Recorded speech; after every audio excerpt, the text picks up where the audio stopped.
Hello everyone and welcome back. This time I will be sharing with all of you a template that I created for writing the introduction and background of the study, and we are going to do this by using Tagalog and English as the medium of our discussion. So for this particular template, I have divided this into two parts, which is the introduction and the background of the study. So we have on this part the introduction and the background of the study. The reason for this particular template is to simplify and to present to you an overview of what is supposed to be done when you are writing your introduction and background of the study. Second, in order to differentiate introduction from background of the study by presenting the contents of each of these parts, which is the initial part of chapter 1.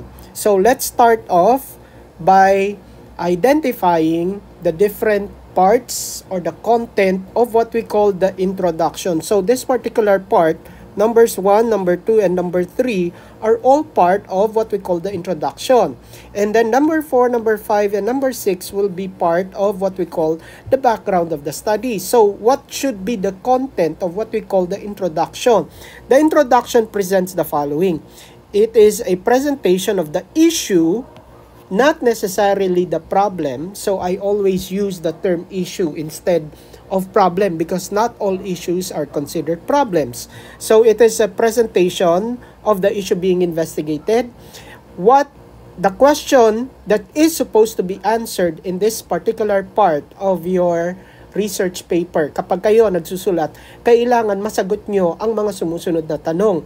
What is the issue being investigated? Kaya yun ang ipipresent ninyo. I-present nyo agad ano ba ang iniimbestigahan ninyo. So, dapat masagot yan. Ano yung issue na iniimbestigahan? And what is known and unknown about the issue? So, what is known and unknown about the issue? What is known refers to the facts.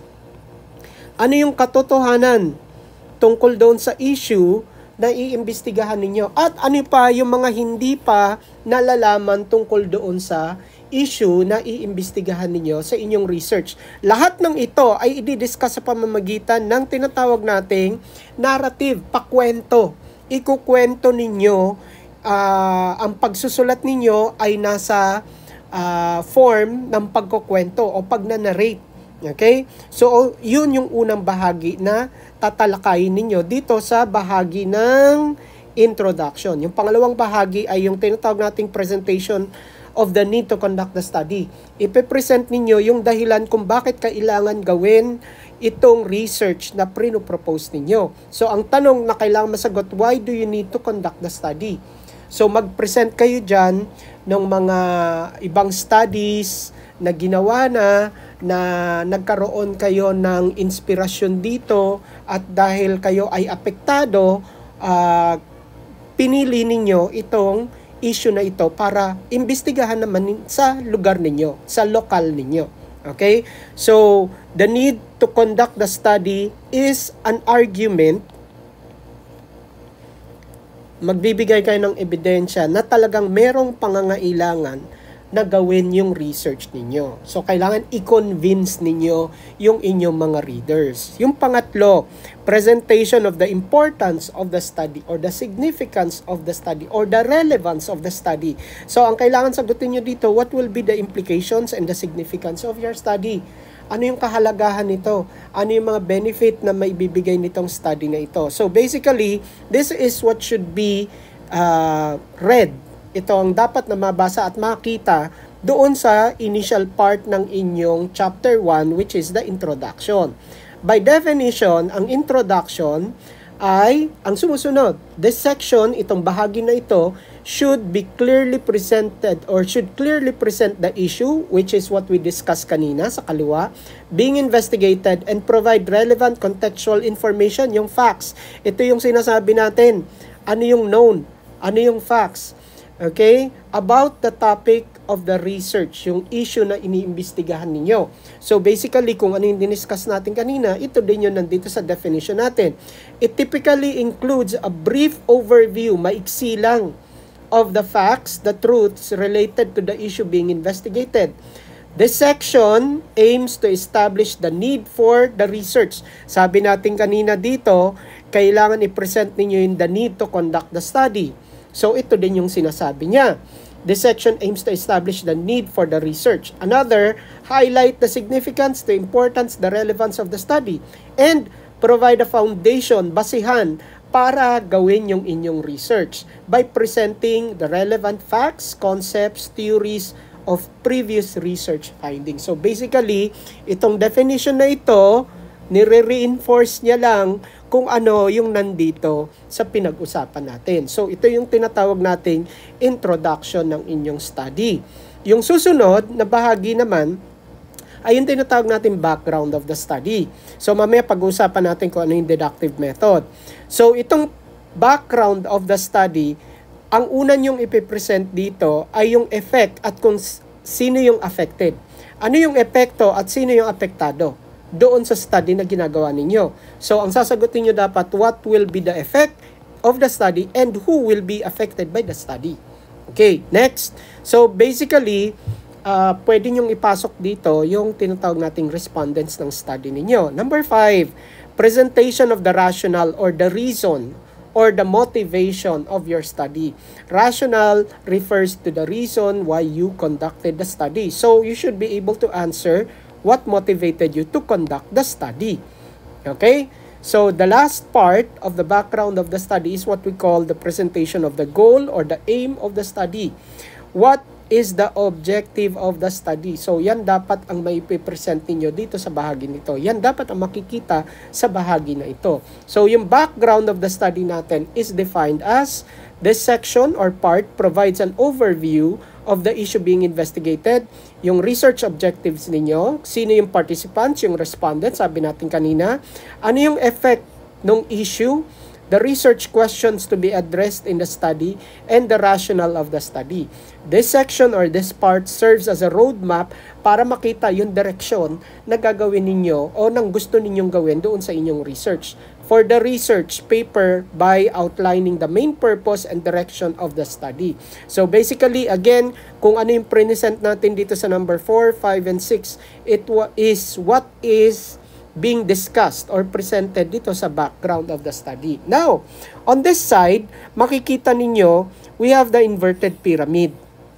And then we have an arrow going down or presenting yung direction na downward. So from the base, which is larger, down to yung smaller part is what we call the deductive method. So I have already discussed this in previous videos here in my YouTube channel. So ang ibig sabihin ng deductive method is from general to specific. So from general discussion, narrative, general to specific. So this is used when you are discussing and you are implementing ang ginagamit ninyong paraan ng pananaliksik o sa research ay yung tinatawag nating quantitative research. So kapag quantitative research, deductive method ang gagamitin ninyo. Ang deductive method ay karaniwang gumagamit ng tinatawag nating thematic discussion, thematic paragraph development, sa pagnanarrate o sa pagkukwento. Anong ibig sabihin ng thematic? Meron siyang mga label sa taas, may mga heading. May mga heading sa taas ng inyong paragraph. Kung saan, bawat heading, bawat topic ay related doon sa susunod na topic.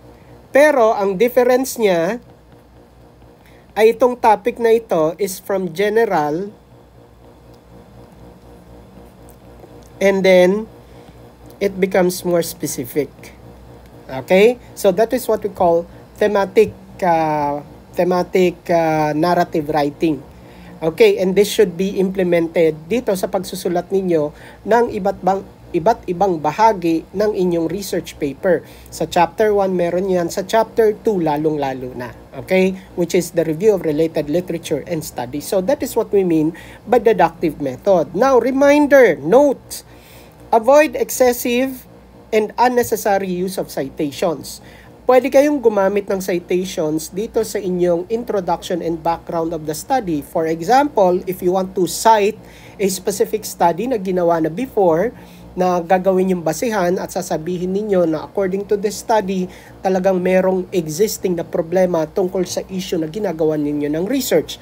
Yun yung tinatawag nating citation. You can do that, but ang advice lang is do not use excessive and unnecessary citations. So, hindi naman kailangan lahat ng part ng inyong research gagamitan nyo ng citation. So, hindi dapat sobra at hindi kayo dapat gumamit kung hindi kailangan gamitan ng citation dito sa pagsusulat ng introduction at background of the study.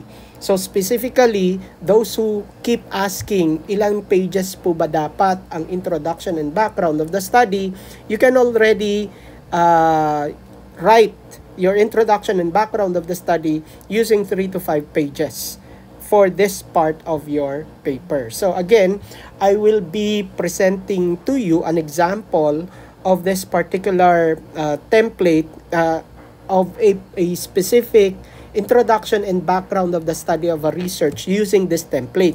So tandaan niyo kung ano yung mga nandito sa template natin kasi yun yung gagamitin natin para ma-identify doon sa actual na manuscript. So number 1, ulitin natin yung research gap. Tapos, kung ano yung known doon sa issue na inimbestigahan ninyo.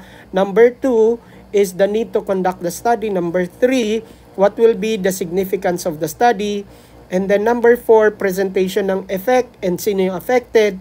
Number 5, presentation ng rationale of the study. And number 6, presentation ng goal of the study. So, let's go to your actual example.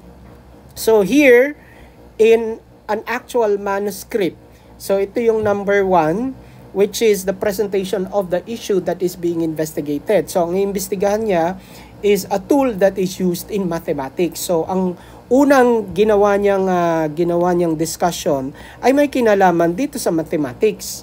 And then, after that, sa kanya ipapasok yung tool na pwedeng makapag-improve sa pagkakatuto ng mathematics. Ano naman yung pangalawa? Balikan nga natin yung ating template. Number 2, doon sa template natin, presentation of the need to conduct the study. Presentation of the need to conduct the study. So, number 2, this one, so varied researches long demonstrated that mathematics is a common and important problem of students in all ages that needs to be addressed. Underline natin. So, kailangan talagang gawan ng research ito. Dahil ito ay madalas na nangyayari at kailangan bigyan ng kasagutan. So, napakasimple nung kanyang ginawang statement na isinama niya lang dito sa kanyang discussion. So, number 3, doon naman sa number 3, tignan natin, presentation of the importance of the study. What will be the implication and significance of the study? Dito sa example, ito yung number 3. Global concern. So, it is important because this is at a level na global concern. So, it will benefit not only the local kung saan ginawa yung research, pero even outside of that particular local and outside of that country, magbe-benefit sila if you were able to identify kung ano yung mga findings mo and able to answer the goal and aim of your study after conducting the research. So, yung benefit will be global. That is why we will be able to answer yung question number 3, the importance of the study. So, it is very important. And then, number 4, presentation of the effect at sino yung affected. Number 4. So, let us look at the manuscript and look at number 4. So, who will be affected? So, here, makikita na natin that number 4, the affected will be majority of the learners of the country are struggling in mathematics in general. Okay, sino yung affected? Learners ng mathematics. Saan? Sa Pilipinas. Okay? So, again, number 4, was it able to address kung ano yung effect niya, kung sino yung apektado, who will be affected, and ano yung effect? Who will be affected and what is the effect? So, yung mga apektado ay yung mga students who are taking up mathematics in the Philippines. At ano yung epekto nila? Isa-cite niya dito yung mga result ng mga exam, kasama na dyan yung sa PISA. Okay? So that is number 4. Okay, next. I think if I'm not mistaken, kung madadaanan natin, ito yung mga result. Yung mga result. Yan yung effect. So ito yung sinasabi natin kanina, yung mga apektado, yung mga students in the Philippines taking up mathematics under the basic education curriculum, and then yung effect niya are also presented. Hindi na lang natin na inisa-isa dito sa mga examples niya. So dito, isa sa mga example niya ay yung result ng national and international test sa mathematics. Okay, and then, so that is number 4. Number 5, what is number 5? The rationale of the study. The reason why you conducted the study. So, here in number 5, Math Talk as one of the approach. Math Talk is the strategy na pinopropose niya para makatulong, mapagaan yung pagkakaintindi at pagtuturo ng mathematics to student discussion. It stated that Math Talk enhances everyone's mathematical understanding, competence, and confidence, which are parallel to the goal of the researcher wants to achieve. So pareho din doon sa gustong malaman ng researcher. Kasi gusto niyang malaman kung totoong itong Math Talk nga ay makakatulong para mapagaan yung pagkakaintindi at pagturo ng mathematics. So again, this is already part of what we call the rationale of the study. Next, number 7, the objective of the study, or number 6 rather. Number 6 is the presentation of the goal or the objective or the aim of the study. So number 6 here on this example ng manuscript ninyo, thus the research focused on Math Talk, and then this study aims, ito na yung objective niya, to flaunt that through this teaching learning approach, students will play an active part and deepen their understanding towards the concept of mathematics. So ito yung direction ng kanyang research as stated here. Gusto niyang patunayan na yung Math Talk ay makakatulong at mapapagaan yung pagkakaintindi at pagtuturo ng mathematics. So again, we have already compared and tried to see if yung template natin, which is presented here, is parallel with the example ng manuscript na present ko sa inyo today. So I hope this was able to enlighten you at an overview. Makita nyo kaagad yung outline kung anong laman ng introduction and background of the study ninyo. Again, here, yung mga maliliit na letra, if you want to use our discussion, please feel free to message me so I can give you a written approval and consent kung gagamitin ninyo ang ating discussion sa inyong respective classroom or sa reporting ninyo. Again, don't forget to please support our YouTube channel by clicking that subscribe button and that notification bell to alert you when a new video has been uploaded. Maraming salamat po sa inyong lahat. Stay safe everyone. God bless and see you on our next video. Bye!